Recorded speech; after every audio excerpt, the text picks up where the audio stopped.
most of my content will be around cybersecurity and tech, and I've found that to be my specific niche. I think it's performing well, just looking at the numbers. Yeah. So I mean, I could go to my YouTube, and on my ex Twitter, I always post about not having subscribers to what I have now. I think it's like 1900, which is not a lot, but I think for me, having 400, 500, 600 subscribers for 5 years, and then in the last 3-4 months just take a skyrocket, just insane. To me, it's insane. Let's talk a little bit about the early. We won't tap into it too much, but outside of the podcast realm, you made a huge life transition, I'd say, on the career side.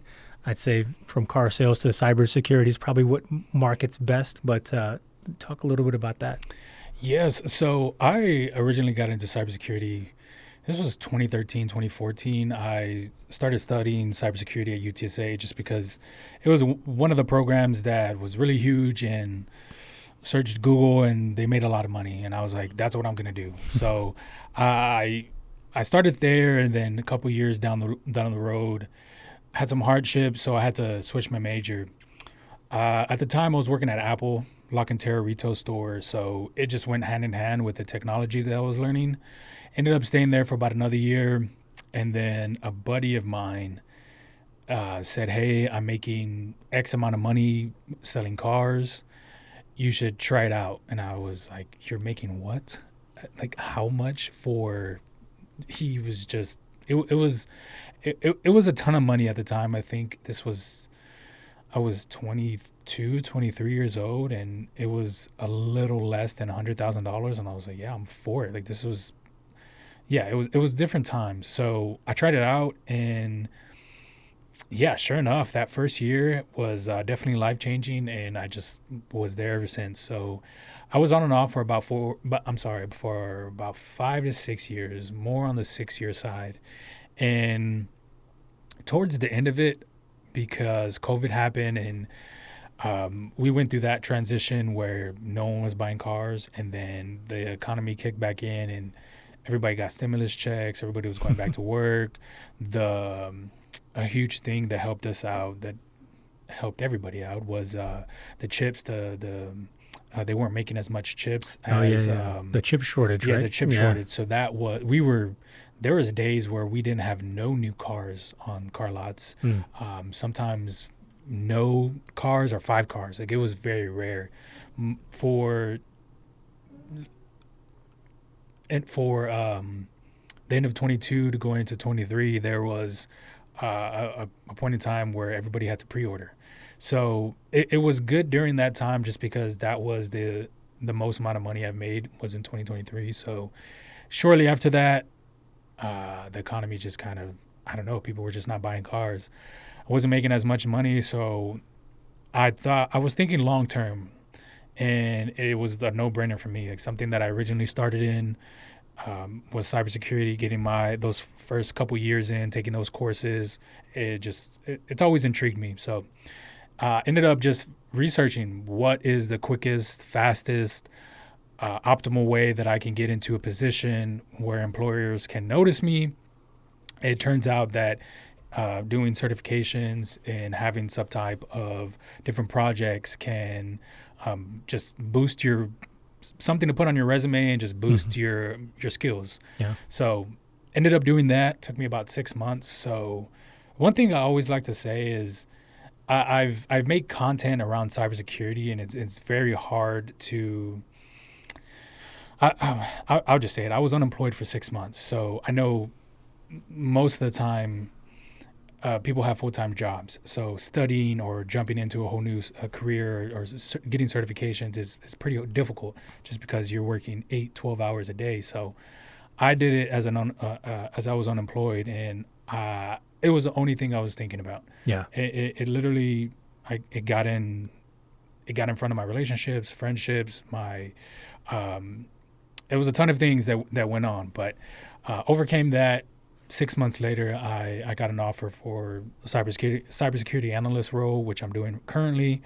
So that was in July of 25. And yeah, we're recording here in February of 2026. So it's been a couple months, and man, I could talk all day about cybersecurity, but yeah, that's what I'm currently doing now. That's cool, man. I think there's probably something to be said about that saying, burn the boats. Like once you say, hey, there is no plan B, we're doing the thing, and that focus comes in. So it sounds like that's kind of what you put yourself through.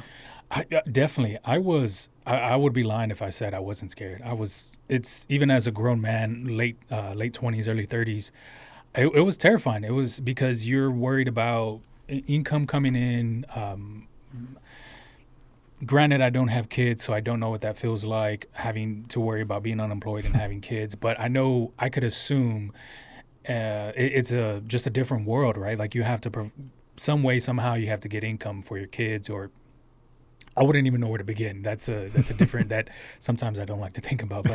But yeah, so I know that comes into play, but I was very grateful to have money saved up to be unemployed for 6 months. I'm very grateful to, granted, I took money out of my 401k that I thought was an investment, in my opinion, which honestly turned out to be a success, because I don't think I've said this story or publicly. I might have, but July, right before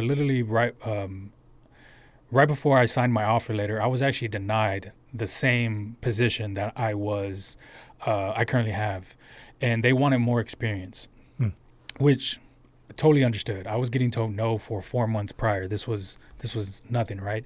And this was a job that I applied for on LinkedIn, easy apply.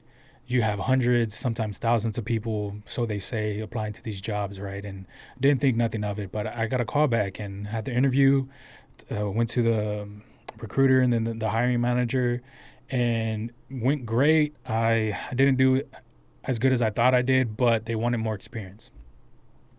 Next day, how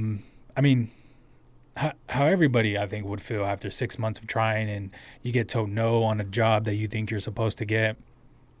It was terrible. I was feeling, can I cuss on here? Cuss, man. I was feeling like shit. Yeah. I don't even know if that's a cuss word, but anyways, to me it is. I was feeling like shit. I told my girlfriend, I was like, in 2 weeks, if I don't find a position, I'm going back to car sales.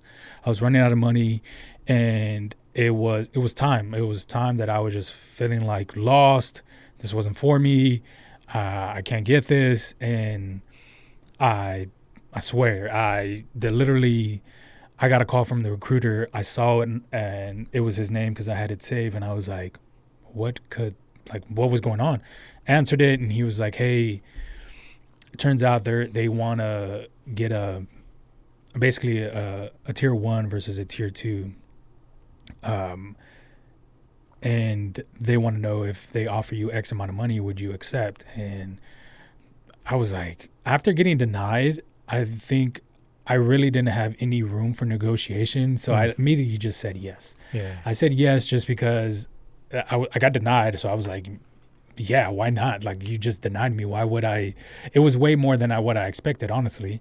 So I said yes. And then, the rest is history. But yeah, it's crazy to think about that. I literally got denied a day before, and then an offer came in the very next day. And I was about to go back into car sales. You were right on the hook of maybe just going back into it. Yeah. 100%. And that's why I talk a lot about cybersecurity now, just because, one, I'm passionate. And two, it was, sometimes, yeah, I thank God pretty much every single day that I get to be what I really want to be in life. So it's pretty interesting. So how far back, kind of unrelated, but probably related, how far back did you start the Ginn Podcast? Or even, how far back did you start being a content creator? Yeah, 2020, that was when I first started. But younger, I was always shy and intimidated. I didn't like being on camera. I have an aunt, and it's kind of a running joke. Hopefully she doesn't see this, but I have an aunt, and she always records at Thanksgiving, Christmas, and literally I vividly remember big old camcorder in your face recording, and I just hated it. I didn't like it. I didn't like the way I looked. That had a huge part to do with why I didn't want to be on camera. So I knew I wanted to start a podcast at the end of 2019. And one of the main reasons why, I don't know if you're familiar with this gentleman I'm about to say, but he was on Wild 'N Out, MTV Wild 'N Out. He has his own podcast. His name is Timothy Delgado. He's an Asian content creator. I want to say 2 years before 2020, he created this podcast, and I would tune into every single episode. I think he did it. He still does it, but it's called the No Chaser Podcast. But him and his best friend and then another girl, and I just fell in love. That was my first introduction to what exactly a podcast is. I would always tune in, and I think what really intrigued me about starting a podcast was my life is really not normal the way I grew up. I know I have a lot of hardships and some tough experiences, so I knew if I started that way on producing content or a podcast, that it was going to be relatable, that a lot of people were going to be tuning in, a lot of people were going to find it relatable, just because everybody goes through hardships.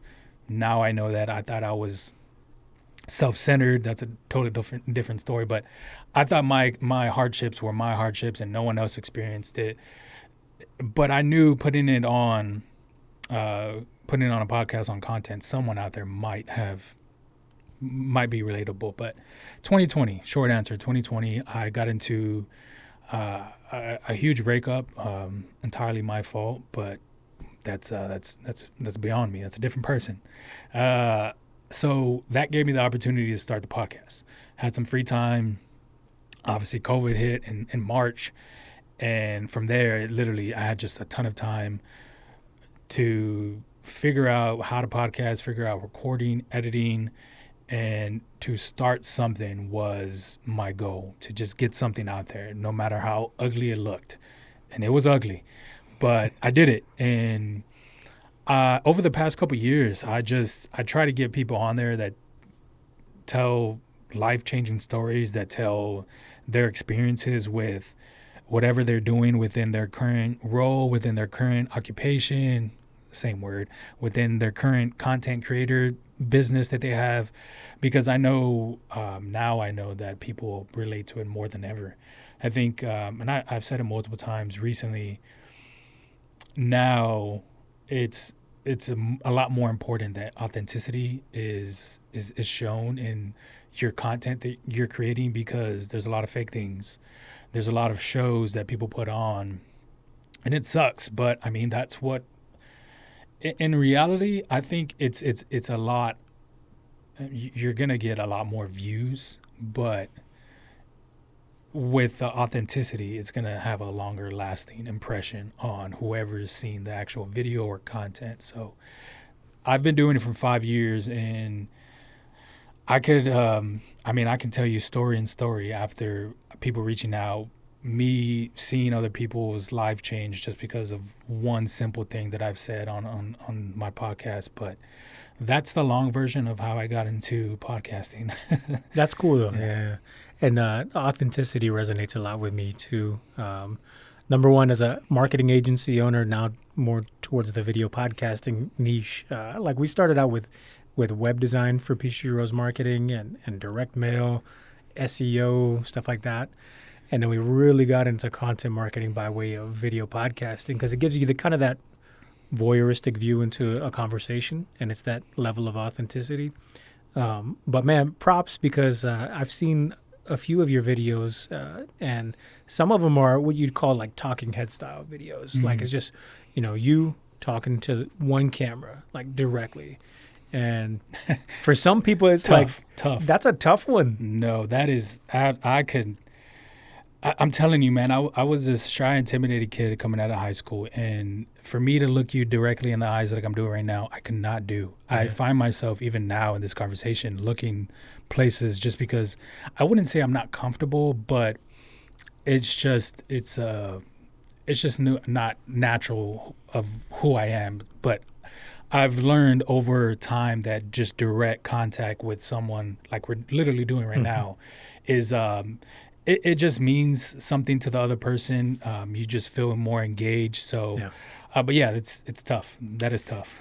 But so this studio, for example, like we have 5 4K cameras, and one of the reasons we do that is we deal with people who don't normally create content, and we'll do interview style content, and sometimes we got to polish it up a little bit, and we'll rely on a different angle. And as an editor, like sometimes you got to cut it, right?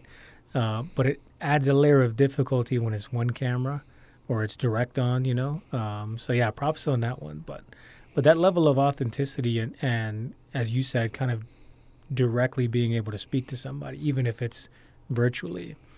Do you think some of that came from your sales background in terms of capability? Or yeah, of course. I would be lying if it didn't. I think going up to somebody and that eye contact that I just was speaking about, we had a meeting one morning in and when I was selling vehicles, and that was one of the practices.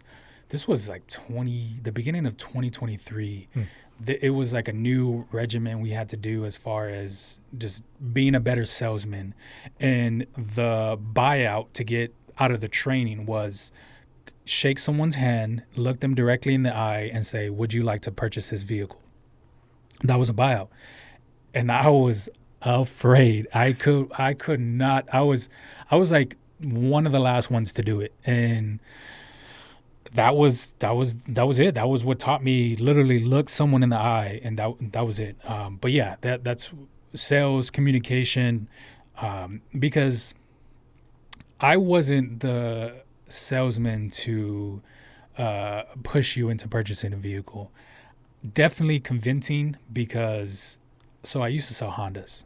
Toyotas and Hondas, in my opinion, can sell themselves. You just show up, hey, I would like to buy this car. Like, they speak for themselves based off of history. Just what it is. It's a lot easier to sell those vehicles than Kias, Hyundais, other cars. So I knew convincing people a little bit was the trick, but I wasn't pushy. I would show you the piece of paper. Would you like to purchase this vehicle? If not, no hard feelings. I'll go about my day. But in order for me to make money, I had to sell a vehicle. So the way I would get around it is doing a lot more than other salesmen. I would contact them more. I would show more. I'm struggling with the word. Like an enthusiasm? Correct. Yeah. I would just be more engaged to just make them feel like it's a family member. Some customer told me one time, like, would you sell this vehicle to your grandma? And that was the first time I ever had to sit back and was like, damn, like that. Yeah. Like, that's a good question. So after that point, I kind of went through the whole sales process again and was like, okay, I can't be this salesperson anymore. And it turned out that more referrals and more people will come in and ask for me on my days off. And it just was a long-term effect. It goes back to the authenticity part. I think me being myself more authentic and with like car sales, like being pushy, and yes, you're trying to sell a car, but being very pushy car salesman is really not who you are. Yeah, there's some people that do that for a living and it is that particular person, but that just wasn't me. So short answer, yes. Communication skills, engaging, yes, from car sales. Getting into your early days of podcasting and kind of figuring it out, and whether or not it's equipment or just juggling. And I know it was COVID, right? So you had some time on your hands, and I know that's changed, right? What was the most difficult part when you were starting out? I couldn't pinpoint something, but it was definitely the tools that we use, because I've seen your videos too, the Adobe Premiere, and I edit my audio in Adobe Audition. Adobe Audition, I fully understand now, and I know how to navigate that. The Adobe Premiere part is still the part that I'm okay with, but if I had to give myself a score, it would definitely be like a 7, 8 out of 10. I know there's like different parts and different transitions that can go into the Premiere part. The one that I really want to get into is After Effects, just because of animations. Yeah. I have yet to do it, but Yeah, it was definitely those particular tools. And I remember sticking with Final Cut Pro just because I'm an avid Apple user, and it I I don't remember what led me to Premiere, but once I figured it out, to me it was a lot simpler. But yeah, those particular tools, I'm learning every single day. Like I literally just learned 2 weeks ago how to do a mask for a circle, Okay. and I basically going technical, basically have my video, right, and I wanted my a circle of my face on the Yep. bottom left or bottom It's right. like you can do screenshot kind of thing. Correct, Right. correct. Yep. So that's what I figured out. Like I literally have made my circle of my face, and I was still talking, but I had basically like a step by step on some technology that I was talking about. But I literally found that out, and that was just by one, using Google, and two, using AI. But Google was my best friend starting out. YouTube, can't forget YouTube as well. But yeah, those tools, Adobe Premiere and Adobe Audition. So let's talk tools, and let's talk specifically AI. For sure. Let's do it. You've talked in the past on some other episodes like Mozzie's World. You talked about a little bit leveraging AI in your content creation workflow and things like that. Walk us through a little bit of how you, Gilbert Sanchez, how you use AI. I should have my Osmo right here because I was literally going to post a story on this. But I'll give you the one that I used the other day. I made a thumbnail, and the easiest way I did it was through Adobe Premiere. Mm-hmm. I have captions for a particular video. Okay. I export those captions into a text file. I go into an AI agent, specifically Google, hopefully I say this right, Nano, banana, something? Nano Banana. Okay. Image generator. Correct. Yep. So actually I have Perplexity, but Okay. it lets you choose the different agents. Mm-hmm. From there, I just make me a thumbnail based off of this text file, make it the YouTube thumbnail size. I think it's 1280 by 720. Make it 6 pixel size. Make it 4K resolution. Bam! It's the thumbnail that I recently have on my tech video that I just released. Nice. Easiest way I can probably explain it. That's what my AI strategy looks like when creating, right? Other ways would be different scripting. So different scripting that I can create with AI is say, hey, I want to create X, Y, and Z for my next videos. Walk me through or generate a script for this video based off my ideas here. And usually I'll have some ideas. That'll be another way. Another way one of my mentors that I currently work with, he literally told me, he was like, since you're new into technology, into the cybersecurity analyst role, don't be afraid to use AI. So I'm a huge, I wouldn't say huge, but I'm a user of Microsoft Copilot. So I use that when I don't fully understand things. Okay. And I can ask AI to, hey, I'm looking for a particular code. Make me this code structure so I can find a particular threat or something along that lines. So that would be, hopefully that answers your question. But yeah, those would be my AI strategies. I have a ton of more, but yeah, nice. I can keep talking. No, that's cool, man. That's cool. So we leverage it a lot for our back end workflows, and a lot of it for the content that we work with for Peachtree Rose Marketing is after a client has already filmed and recorded, we'll typically use the transcript, and we have a specific prompt, craft, context, role, action, format, target audience, and one laid up for each particular show. And we added a lot more content and context about a given guest or their subject matter expertise, maybe some Instagram handles or their website, that kind of thing, LinkedIn profile, and it informs some ideas around YouTube search engine optimized titles, descriptions, hashtags, thumbnail, on-screen text, stuff like that.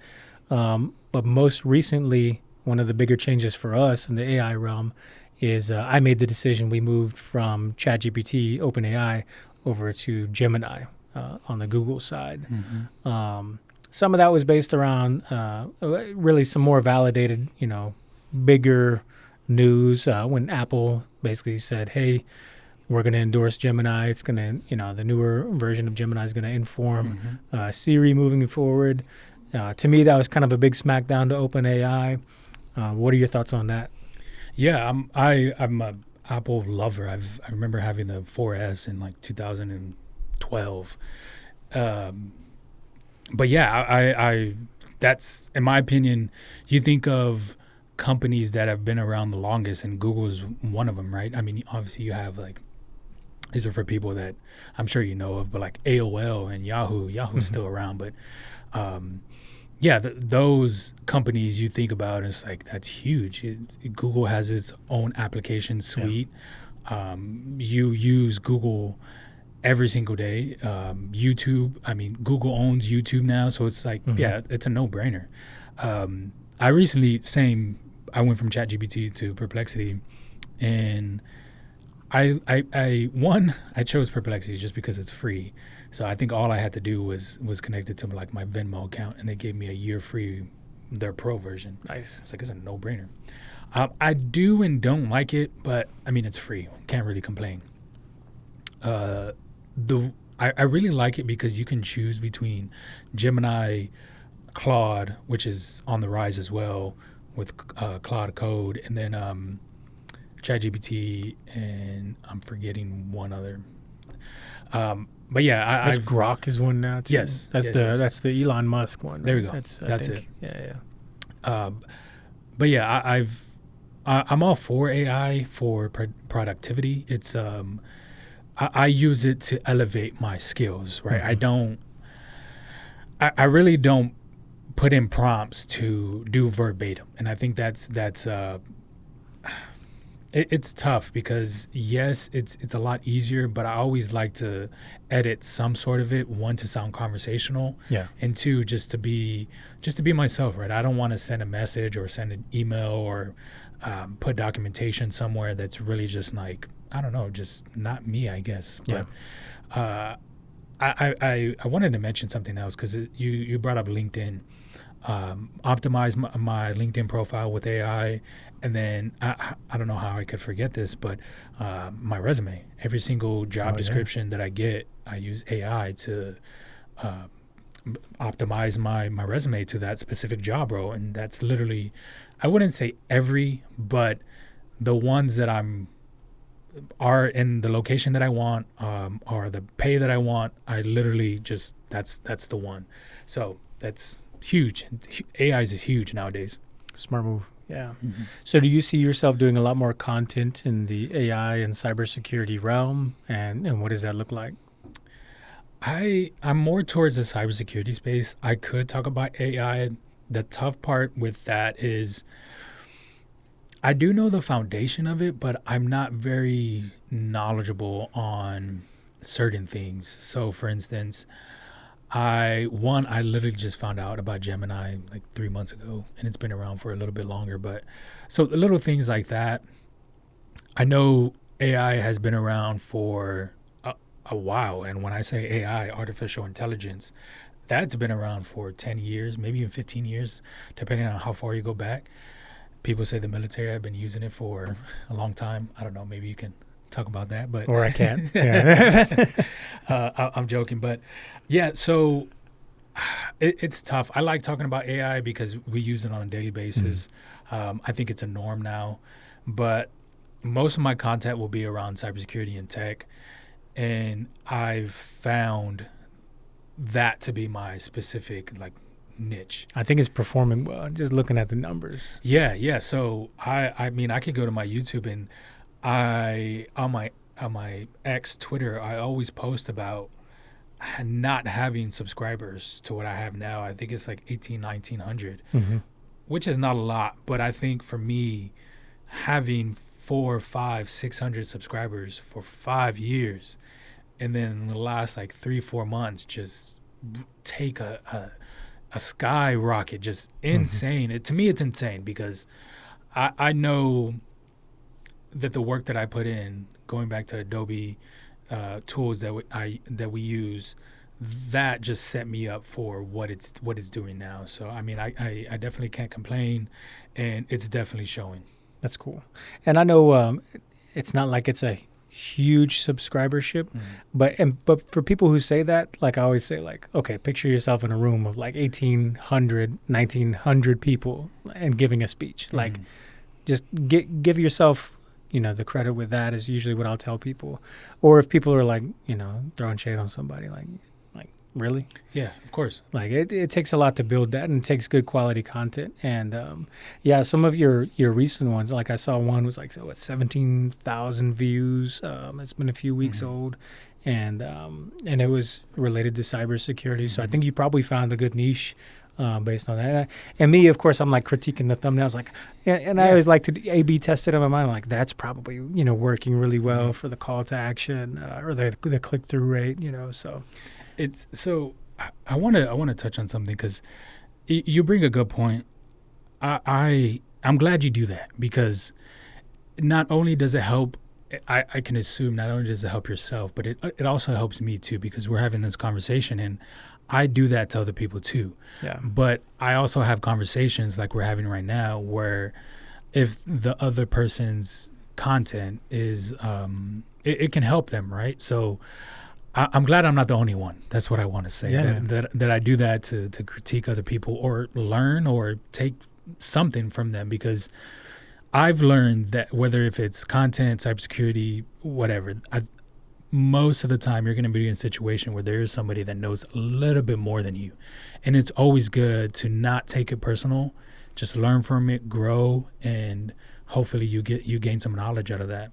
Yeah, man, because I think everybody's got their zone of genius, and I think, unfortunately, I don't know if it's human nature or, people just not wanting to put up a vulnerability. A lot of people try and pretend, I know more than you do, all that kind of stuff. And it's always refreshing to hear somebody, tap into, I can get better, and I think it's seldom heard, but yeah. So with the podcast, going back to the podcast, the Ginn Podcast, for someone who's never listened to the podcast before, what can they expect in terms of content and just overall guests or even your solo episodes? Yeah, that's a tough one because it started off as friends and family, and then it surely got into music, rappers, other content creators, and then it quickly got into like boxers, weightlifters, gym owners. I mean, I can go down a list. Some of the guests that I've had on, it just trips me out. Most of them are local, if not from Houston, Austin. But one of the things you can find within my podcast is just cussing is huge, and I find that cussing is just my authentic self, putting out my words. It's just how I was raised, and it's one of the things that I found to be the most comfortable. The other thing would be, going back to authenticity, we have tough conversations on there where it's caused some people, even myself, to cry, literally be vulnerable and cry. And it's one thing to cry like directly, like if I had a video directly to myself crying on camera, I don't know, that's a little different. But if I'm having a conversation with somebody and it's being recorded and I'm just in it and I'm engaged and I'm crying, okay, that's a little bit different. So I've had that, but a lot of conversations around just normal human interactions, because that is what's relatable. That is what people are going to come back, and that is what people are just going to keep tuning in for. So I mean, some of the people that I had, I mean, some of the big names that I've had are a couple of boxers. I've not recently, but this was, Jesus, we're approaching 4 years now. Mario Barrios, he was on my podcast 2 times, and I actually went to high school with Mario, so shout out to him. That was like the the thing with that. He was like more than willing to help out. Just after that, after his 2 appearances, that's when the podcast took a whole new level. Jesse Bam Rodriguez is another huge boxer. He's tearing it right now in his weight division, and then a couple weight divisions after, as well. Just skyrocketed. I mean, Mozzie's huge in the San Antonio space. I mean, I can go on and on. There's XB Valentine. She's huge out in Austin, Texas in general. So just people like that are just, one, if I go directly and personally ask you, they're just more than willing to help. But also, if they ask to come back onto the podcast, I reciprocate that energy because you gave me the opportunity the first time, and I just want to show you my appreciation. So, yeah, short answer is just real authentic conversations. That's cool, man. So keeping it true to that going into the next season, it'll be what, season 6? Season 6 coming up in 2026. Yes, I always like how they're always, I don't know the word, symmetrical, I guess, in my seasons, because I started in 2020 and that was the first season ish, and then I honestly really didn't start calling them seasons up until like 22. So in 21 I really had just like 8 months of recording podcast episodes week after week. So that was like my season 2. 2020 was my season 1, and then 2022 season 3, and then just kept going. But season 6, crazy to say. Nice. Sponsored, or would you be open to a sponsorship if you're not? So my thing is, one, yes, right off the bat, I'm definitely sponsorships. One thing that I tried to do before taking any sponsorships was growing my fan base, 2, my subscriber count, my followers. And I didn't feel, I think I'll just say it, I didn't feel worthy enough. I didn't feel like the amount of audience was there to gain the sponsorships or to have product placements or for anything, right? To promote anything. Yeah. I think now is a different story. I think now I've perfected my craft, quote unquote, to where I can promote something and I have conversations and I can talk to a camera and it's just natural-ish. So yeah, definitely open to it. Yeah, and I think one of the things that we found in industry trends with San Antonio Podcasting as the brand, one of the things that we're looking to do is connect kind of an ecosystem of San Antonio local podcast shows, new and veteran shows that have been around for a minute. Not just with subject matter expert guests or people who have a following or have, again, that zone of genius that they can speak on, but also with local sponsors and businesses. Because just from the marketing trends in general, we found that ad placement on a local podcast just has so much more return on investment for advertisers than other traditional marketing mediums. So, I always like to ask because, people will approach it in different ways and people have different reasons for doing, content, of course. But at the same time, if it helps pay the bills too. And of course. I mean, I get it. All of this stuff is not free, right? Like you have to pay for anything. It's an investment. I think we were talking off air. It's an investment. All the things that I have is an investment. It's the time is an investment as well. So, yeah, like I said, I wasn't against it, but I had to get better at talking, get better at audience, get better at a lot of things before I even opened my mind to it. If it would have came back in 2021 to 2022, I don't think it would have been the right time. So I'm glad I'm fully open to it now. So, do you think a little bit of that was, and it's probably overly used, imposter syndrome? Yeah, 100%. Yeah. I don't get it with the content now, but I do get it within my role, like my daily 9-to-5 job. And it's you have. I mean, in military, there's levels, right? And it's the same thing. Like, there's levels of knowledge. I talked to my CISO, which is my Chief Security Information Officer, light years ahead of me when our conversation goes. And he's been in the game for, I want to say 20 years now. I could be wrong, but the level of knowledge, 30 years.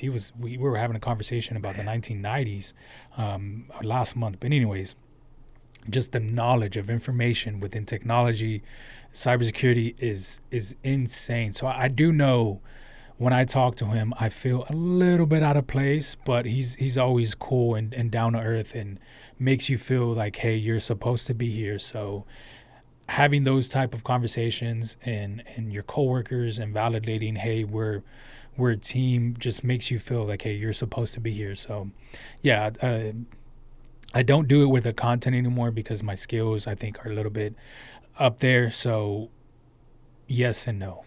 Yes and no. Right on. Yeah. Mm-hmm. Local to the San Antonio area, and I know you're not born and raised in San Antonio because you came over from Corpus, right? Corpus, yes. But San Antonio is home for the foreseeable future. I like to believe so. Me and my girlfriend, we talk every now and then about if I'm offered a particular role and it's the amount of money that I'm looking, and obviously relocation. I mean, I would be open to really Dallas and Austin, more Austin and then Dallas. Houston is our last go route because there's a lot of weather issues in Houston. But yeah, definitely. I don't see myself moving out of San Antonio unless it's, like I said, just something that's really, really good for me and my girlfriend.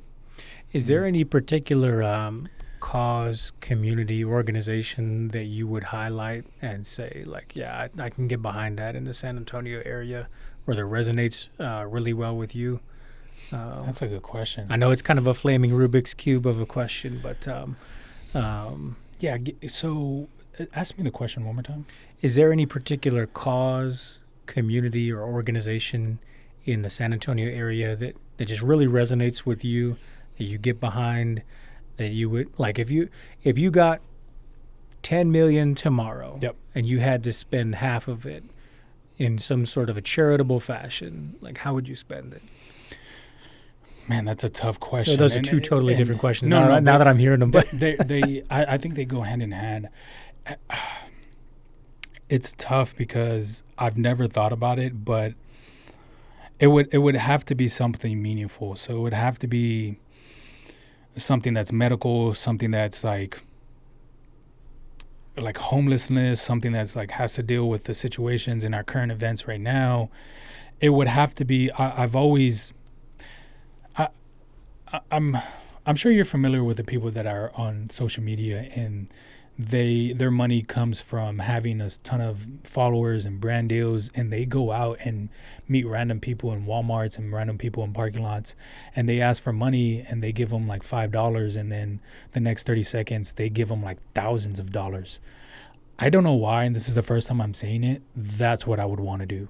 I think if I ever make a comfortable living, I would definitely provide some type of income to charitable donations that I feel that my heart's set right with. And I would also do that. Just random people out of the blue that just need that boost. And I've always said, you never know what people are going through. And it could be something that's so small, or it can be something that's so big. And I think just even the thought of somebody else thinking about you that's a total stranger feels so welcoming. Mm-hmm. So I wish I could give you a definite answer, and that's one question that I'm going to bug myself on the next couple of days because no one's ever asked me that, and hopefully the next time we talk and have a conversation, you can ask me again, and I'm going to give you a for sure answer. Well, maybe someone will have given you $10 million. You would have had to make the decision already. You never know. Man, that would have been crazy.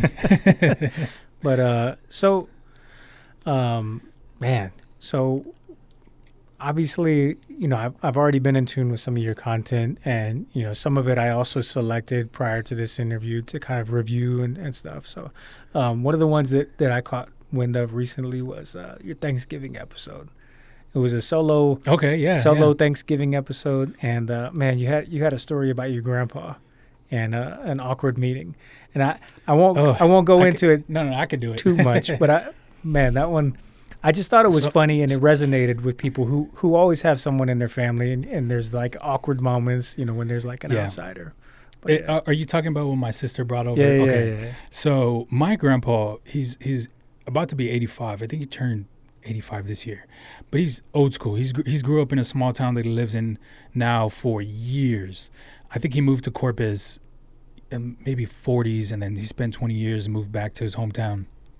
Anyways, old school. He's 85 years old, takes care of this 5-10 acre ranch, and it's just like, buddy, you can be like watching TV. You don't have to do this. I can do this. Doesn't care. But my sister brings, she's a lesbian, right? So she has a girlfriend at the time. This is the first time. Yes, this is the first time. Literally, the welcome was a knocking on her head, and it was a knock, and everybody froze and was like, "What is going on?" But now we laugh about it. To the girlfriend. Yes, to the girlfriend. Sorry, my sister was like, "Hey, this is so and so," and no shaking, just a knock on the head, and it was like, I think it probably was.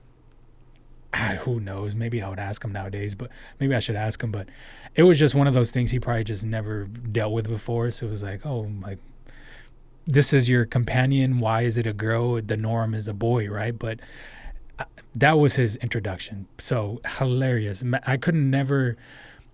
One of the things when I started bringing her around to my family was, I hope this does not happen. Sure enough, it didn't. But it was, he's old school, man. It was hilarious in the moment. Everybody was shocked. My mom didn't know what to say. My sister was, it was, everybody frozen, was I guess. Frozen. Everybody, the girl is white complected. My sister's girlfriend at the time, she was like fully red. It was hilarious. I hope it doesn't happen in the future. But it was a funny story, and I thought the episode itself was pretty cool because I remember your one call to action to everybody listening was, just treat someone with kindness, and that resonated. So, very cool. Mm-hmm. But yeah, man, where do you see your content going, and how long do you see yourself doing it? Like forever? As cliche as I'm about to sound, as long as God permits me, I think I'm a huge believer in faith now. So as long as I have the funds, the resources, we can go on for another 2 hours and I can talk all day long. So I know that I can do that. As long as he permits me, I will do it.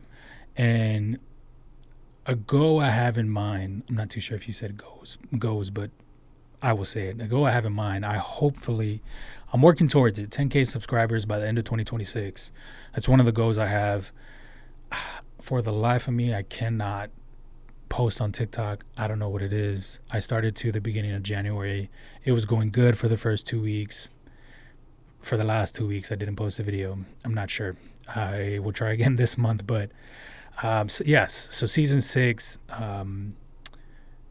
10K subscribers, and I really want to get more people, one on the tech side, but just more local people around San Antonio. So hopefully in the new season, man, we can get you on there and talk about your background and see what we can get into. I'm an open book as much as I can be, so yeah, that's cool. Definitely. I'm down with that. And where can folks find out more about Gilbert Sanchez and the Ginn Podcast? Yes. So I am actively on Instagram most of the time. I mean, you can find me on pretty much all social media by my first name, Gilbert, my last name, Sanchz. My last name is Sanchez without this E, though. Pretty much any social media platform, the Ginn Podcast on YouTube, theginnpodcast.com. I need to update that every so often. But yeah, TikTok, X, Twitter, and Instagram. You can follow me there and follow all my content. Right on. We'll include all the links in the show notes too. Gilbert, I appreciate you coming on, man. I appreciate this. This is I love this environment. This is cool. The cameras. This is if you ever have a podcast, whoever's listening, this is a place you want to record because I've always liked tables like this with mics with the low profile. I can go all day. The studio you showed me, insane. That corner office. That one's cool. So I appreciate the opportunity. It's always good connecting with people. So thank you. Thanks, brother. Likewise.